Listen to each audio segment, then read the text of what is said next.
Mga kabida, isang magandang oras sa lahat at welcome po sa aking channel. Ito po, pag-usapan po natin, ito kong nakakabiglang pangyayari po mga kabida, Ito po ay patungkol ho sa bahay po, ni dating Pangulong Rodrigo Roa Duterte, mga kabida. Meron pong kumakalat po, na mga pictures kung saan po ay up for sale, Ito kong kanyang bahay po dyan po sa Dunya Luisa Village, sa Davao City. Kagabi pa po, ito kung picture na ito, kumakalat po mga kabida. At in fact, may mga mixed reactions, mula sa mga netizens. May mga nagsasabi doon, na fake daw yun. Edited daw yung picture na yun, mga kabida. Meron ding nagsasabi din, na may naglagay lang daw ng tag doon, yung for sale, house for sale, po. Tsaka may nakalagay pang number, mga kabida. Okay, papakita ko po sa inyo, ayan, yan po mga kabida, Pero nung kinalaunan po mga kabida, may mga personalities po na nag-comment po doon. In fact, may mga nag-post din ng mga kilalang personalities, po. At kahit na sila, medyo alanganin din, mga kabida. Pero nung lumabas yung balita, post po ng The Mindanao Times, doon namin na-confirm na totoo pala yun. Kasi yung post po ng Mindanao Times po mga kabida, ikinote po nila ito kung DZRH, kung saan po ay nakapanayan po nila ito kung si Miss Hanilet Avancenia. Kinumpirma po niya, na itong bahay pala, bahay po nila ni dating Pangulong Duterte ay up for sale. Okay, mga kabida. Eto, babasahin ko lang po. Itong balita, mula sa The Mindanao Times. Posted po ito 8 hours ago, mga kabida. Para lang po makumpirma po natin. Totoo talaga itong mga kumakalat na pictures, na itong bahay po ni dating Pangulong Rodrigo Duterte is up for sale, mga kabida. Ito po. Kanila pong post, the house of former President Rodrigo Duterte in Davao City is now for sale. Okay.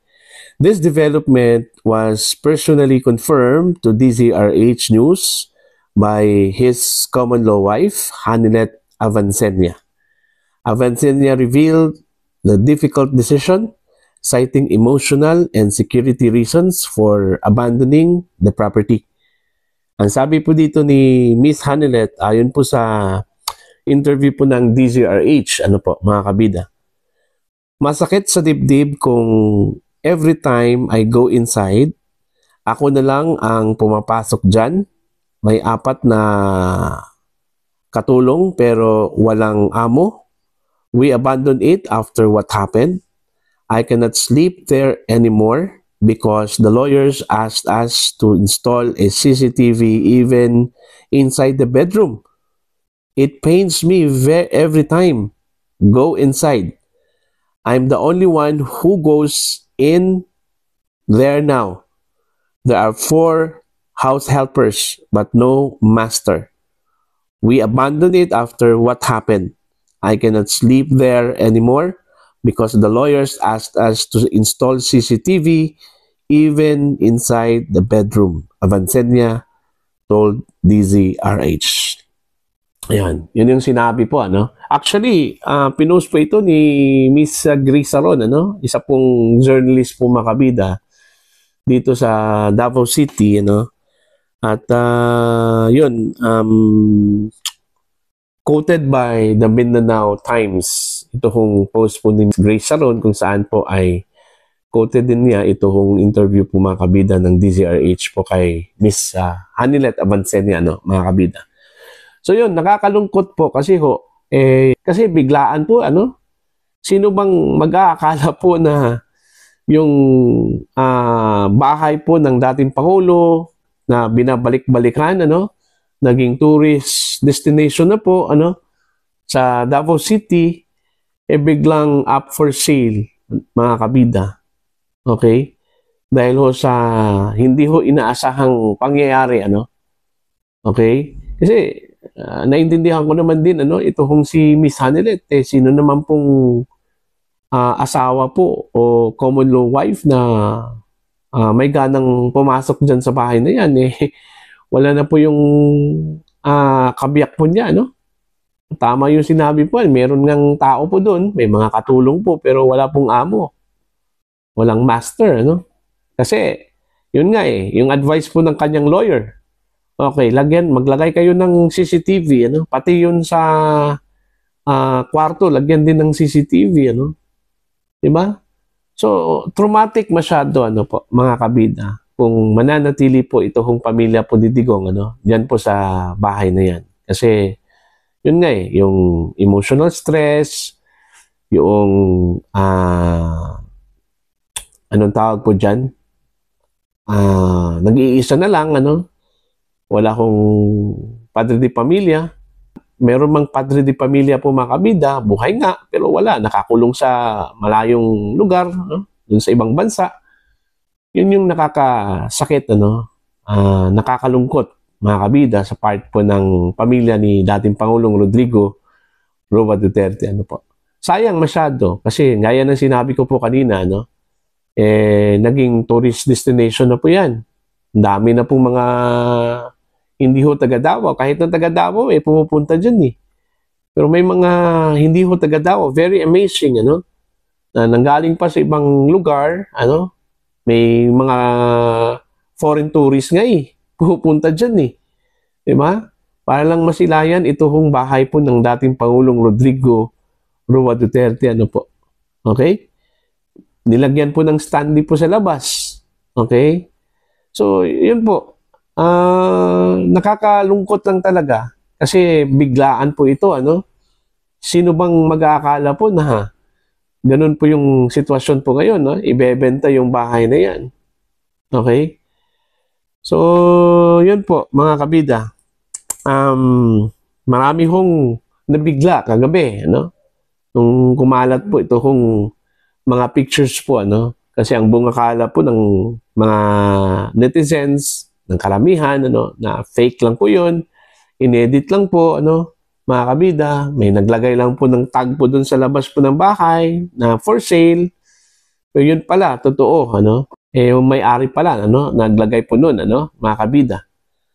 So, actually, it's a family's decision, At most likely, may basbas po ito, sa dating Pangulo, mga kabida.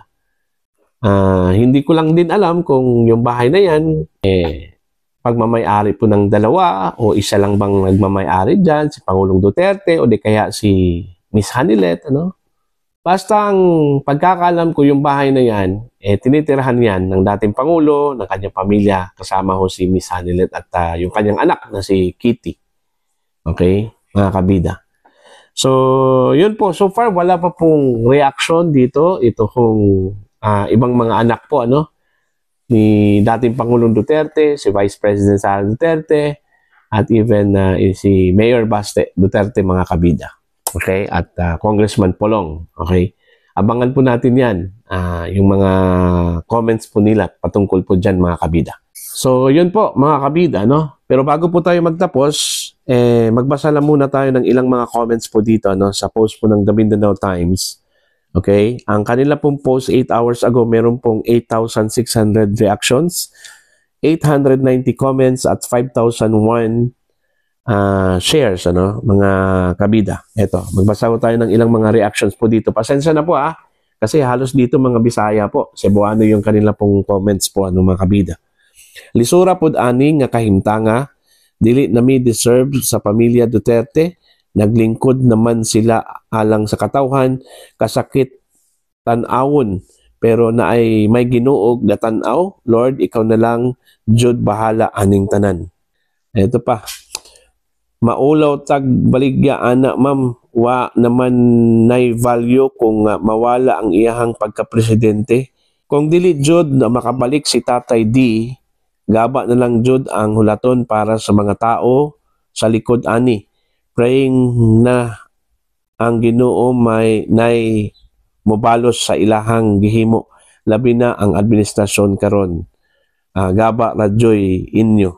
And then Naka-picture pataon mi di ha ho ho ho. Karon baligya na. Ayan. Magkano pala yung benta po ng bahay? Hindi naman po natin alam kung magkano yung price po niyan, ano, mga kabida.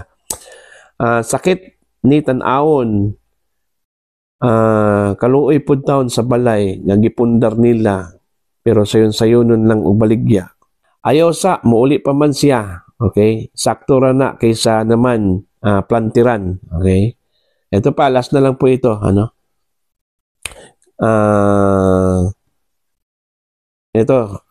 Medyo kakaiba po yung kanyang reaction, no? It's not his house, bro. The next one is, don't mislead people, ano? Anong ibig sabihin yan? Okay? Drama, di naman talaga sila dyan nagstay. Okay? Sakita ba? Uy.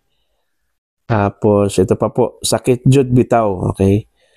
Until napa ang mga hakog diha sa posisyon, dili yun mo asenso ang Pinas. Ayan. So, ilan yun sa mga nag-react, mixed reactions, ano mga kabida, patungkol ho dito sa bahay po ng dating Pangulo, ano? Up for sale na po, mga kabida. Ayun po kay Miss Hanilet Avancenia. Konfirmasyon po niya doon ho sa interview po sa kanya ng DZRH at ginawan po ng balita po ng The Mindanao Times, ano? So, yan lang po para po sa inyo. Ano po ang inyong opinion at pananaw ho dito? Please comment down. Sa mga hindi pa po subscriber sa aking channel, please subscribe. Just click the subscribe button. Click the notification bell, click all para updated po kayo mga kabida sa aking mga uploads. Maraming salamat po sa inyong lahat.